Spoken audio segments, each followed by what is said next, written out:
नमस्कार दोस्तों, एक बार धर्मराज युधिष्ठिर ने भगवान श्री कृष्ण से पूछा कि हे प्रभु, अगर किसी ने जीते जी पुण्य कर्म नहीं किए हो और उसकी मृत्यु का समय पास आ गया हो तो ऐसे में वह क्या करे जिससे उसे मरने के बाद स्वर्ग मिले।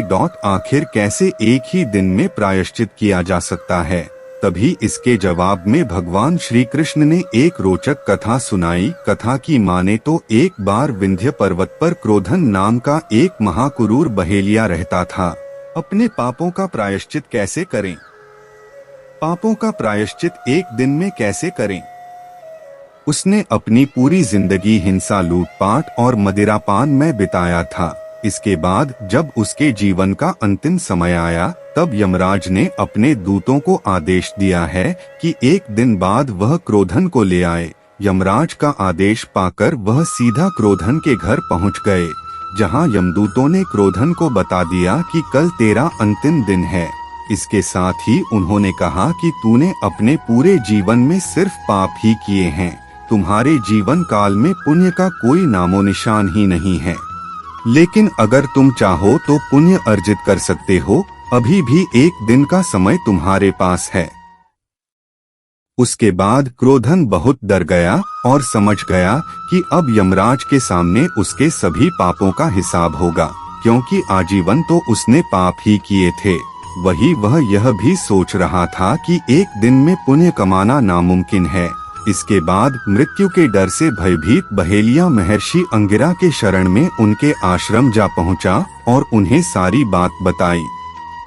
इसके बाद महर्षि ने कहा कि परेशान मत हो बालक, भले ही तुमने अपना जीवन अज्ञानता में बिता दिया हो, लेकिन मेरे नजरिए में यह भी कोई साधारण बात नहीं है कि मौत के एक दिन पहले तुम्हारी आंखें खुल गई हो और तुम्हें अपनी गलती का एहसास हो गया हो। इसके बाद महर्षि ने क्रोधन को एक ऐसा उपाय बताया जिससे उसके सारे पाप खत्म हो जाएंगे, जिससे उसे स्वर्ग लोक की प्राप्ति होगी।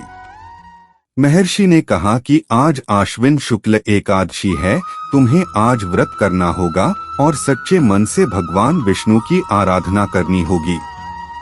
अपने पापों का प्रायश्चित कैसे करें? बस इस एक काम से तुम्हारे जीवन के सारे पाप खत्म हो जाएंगे।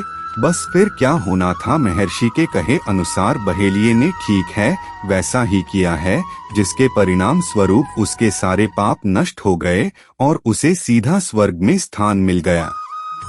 अपनी कथा पूरी करते हुए भगवान श्री कृष्ण युधिष्ठिर से कहते हैं, जो भी इस धरती से बिना पुण्य किए जाता है उसका पूरा जीवन व्यर्थ होता है। इसीलिए हर मनुष्य को अपनी क्षमता के अनुसार दान अवश्य करना चाहिए। इसके साथ ही गरीब दुखिया की भी हर मुमकिन मदद करनी चाहिए।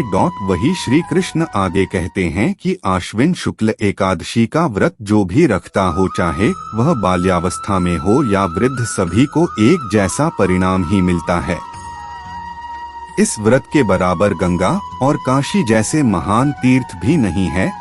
इसके साथ ही जो भी इस व्रत को करता है उसके मातृकुल, पितृकुल, स्त्रीकुल, मित्रकुल का उद्धार हो जाता है और अंत में उसे बैकुंठ की प्राप्ति होती है। वही जो फल एक आम मनुष्य को 12 साल की घोर तप के बाद मिलता है, वह फल इस व्रत मात्र को पूरा करने से मिल जाता है। परीक्षित और सुखदेव मुनि की कथा। वही दोस्तों, एक बार परीक्षित ने सुखदेव मुनि से कुछ ऐसा ही सवाल किया था। उन्होंने कहा था कि हे मुनिवर, कई बार हम अनजाने में अपने पैरों तले चींटियों को कुचल देते हैं, श्वास के माध्यम से वायु में जीवों को नष्ट करते हैं, लकड़ियों को जलाते समय उस पर मौजूद जीवों को नाश कर देते हैं, तो ऐसे पापों का प्रायश्चित कैसे किया जाए? जिस पर आचार्य सुखदेव ने बड़ी ही सरलता से जवाब देते हुए कहा कि ऐसे पाप से मुक्ति के लिए रोज प्रतिदिन 5 प्रकार के यज्ञ करने चाहिए। सभी 5 यज्ञ का व्याख्या करते हुए मुनिवर बोले, राजन, यह ऐसे बड़े यज्ञ नहीं है, सरल शास्त्रीय ही उपाय है, जिन्हें यज्ञ के समान मानते हुए इस प्रकार का नाम दिया गया है। यह 5 यज्ञ मनुष्य द्वारा किए गए अनजाने में किए गए बुरे कृतियों के बोझ से राहत दिलाते हैं। पहला यज्ञ आचार्य सुखदेव ने बताया कि यदि हम अनजाने में कोई पाप कर देते हैं तो हमें उसके प्रायश्चित के लिए रोजाना गाय को 1 रोटी दान करनी चाहिए। जब भी घर में रोटी बने तो पहली रोटी गाय माता के लिए निकाल देना चाहिए। दूसरा यज्ञ, चींटियों के लिए प्रतिदिन 10 ग्राम आटा वृक्षों के नीचे डाल देना चाहिए। तीसरा यज्ञ, पक्षियों के लिए रोज अन्न किसी अलग बर्तन में डाल देना चाहिए। चौथा यज्ञ, आटे की गोली बनाकर हर दिन जलाशय में डालना चाहिए। पांचवा यज्ञ, रोटी बनाकर उसके टुकड़े करके उसमें घी चीनी मिलाकर अग्नि को भोग लगाएं। यह जानकारी आपको कैसी लगी हमें कमेंट बॉक्स में लिखकर जरूर बताइए। चैनल को सब्सक्राइब करें, वीडियो को शेयर करें। तब तक के लिए जय श्री राम।